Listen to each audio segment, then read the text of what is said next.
Ano ba yung mga loan application na madaling mag-approve at hindi ka marareject once na ikaw ay nag-apply? Kasi uso ngayon guys yung auto-reject. Yung mag-a-apply ka lang is bigla-bigla na lang na ma-disapprove yung application mo. So this time guys, i-share ko sa inyo guys yung mga ilang loan application na talaga pong may fast approval and tiyak ako na maaari kang ma-approve once na ikaw ay nag-apply. So one valid ID lang yung kailangan mo. No need ng other documents like payslip, hindi na kailangan nun guys. So ito guys is pure online. Pwede ka na rin guys mag-apply sa kanilang website o kaya naman na hindi mo na need mag-download ng kanilang application kasi through website, pwede ka na pong mag-apply. But before that guys, kung gusto mo po palang sumali sa aking pa-weekly Gcash giveaway, which is 5 lucky winners po yung aking pinipili and tuwing Monday po yung aking announcement. So nung Monday nga po, nag-announce na po ako ng mga winners and if ever na hindi mo pa alam kung sino yung nananalo, na ko i-check mo na yung video ko nung Monday. So ang gagawin mo lang dito guys para makasali ka is magsusubscribe ka sa aking YouTube channel. Ilalike mo po itong video na to at mag-iiwan ka ng comment dyan sa comment section. And every last Monday of the month naman po guys is may isang mananalo ng aking pa-cellphone giveaway, which is pwede mo pong i-convert yun into cash kapag ayaw mo po ng cellphone. So yan guys, dito na tayo sa pag-uusapan natin ng mga loan application na merong fast approval and hindi nag-auto-reject once na ikaw ay nag-apply sa kanilang application. So if you're interested na malaman kung ano-anong loan application yon, so keep watching.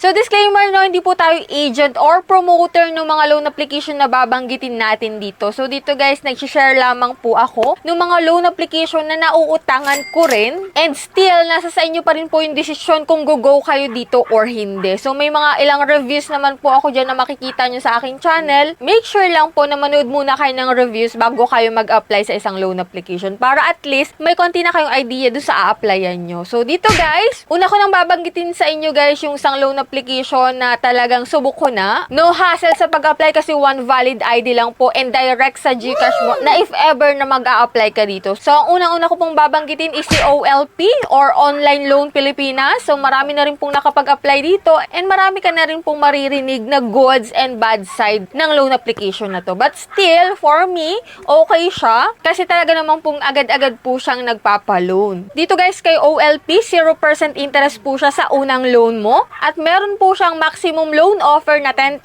kapag ikaw ay first timer and up to 20,000 naman po kapag po ikaw ay repeat borrower. So, sino-sino ba ang mga pwedeng makapag-apply dito guys? So, kung ikaw ay edad 22 to 70 years old, located in the Philippines, employed individuals or selected professionals, and have a valid bank or e-wallet account, pasok ka dito kay OLP. Syempre, ready mo na rin yung mga valid ID mo kasi need rin po yun sa pag-apply. So, yan guys, ang pangalawa ko po na loan application na sasabihin sa inyo na agad-agad naman po siyang nag-a-approve and minimal lang yung mga reject. And talaga pong kapag nag-apply ka is pasok directly sa Gcash mo. So, ito po ay si Digido. So, si Digido po is available sa Google Play Store or sa App Store. Meron din po silang website kapag ayaw mo nang i-download yung kanilang application. And dito nga guys, no, so get 1,000 more and higher approved for first loan in the mobile app. So sabi niya yan guys. And get your first loan with 0% interest rate for 7 days. So 0%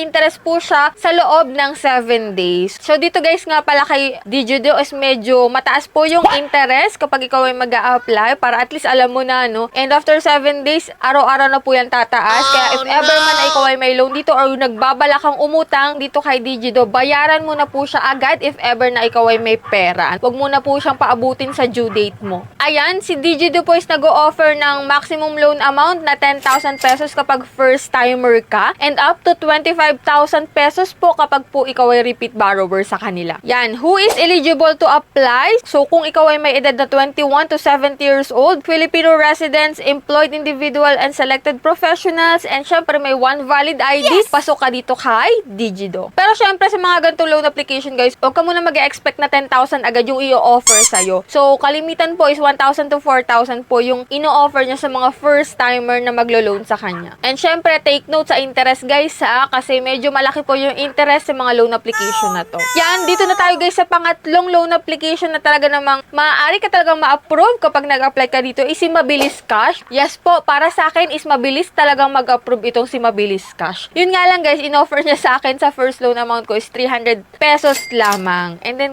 kung gusto mo namang mag-secondary loan, mas malaki yung i-offer niya sa'yo, is bayaran mo na agad yung 300 pesos. Pwede naman po yun, guys. So, dito guys, ang loan offers niya is 40,000 pesos. Yan, 10 seconds lang daw to register, 1 minute to apply, and 5 minutes to get the loan. Ayan, kung ikaw ay first timer at nalilito ka pa rin kung anong loan application yung a-applyan mo, pwede ka po mamili dyan sa tatlong nabanggit ko. Pero make sure po na nag-review ka muna ng mga loan application nito bago ka mag-apply kasi po yung interest is baka magulat ka. Pero sa first loan amount mo guys is 0% interest. So minimal lang po yung charges na ibabawas nila dyan. Pero since ito po ay pwedeng mag-increase after ng ilang days, so beware ka na lang din dun sa mga interest nila na pinapatong. No guys, and mas maganda na magbasa ka rin ng reviews about sa kanila para at least hindi ka na magugulat pa. So dito guys, hindi ko kayo pinupush na umutang sa mga online loan application. So nasa sa inyo pa rin guys yung desisyon kung anong loan application yung a-applyan nyo. Payo ko lang talaga na mag-research kayo and magbasa ng mga reviews bago kayo mag-apply sa kanila. And that's it for today. Kung hindi ka pa dyan nakasubscribe sa aking YouTube channel, click the subscribe button. I-on mo na rin po yung notification bell para updated ka sa ganitong usapan and sa mga bagong loan application na naglalabasan ngayon. So, bye-bye na muna for now guys. See you on my next vlog. Gone, breathing.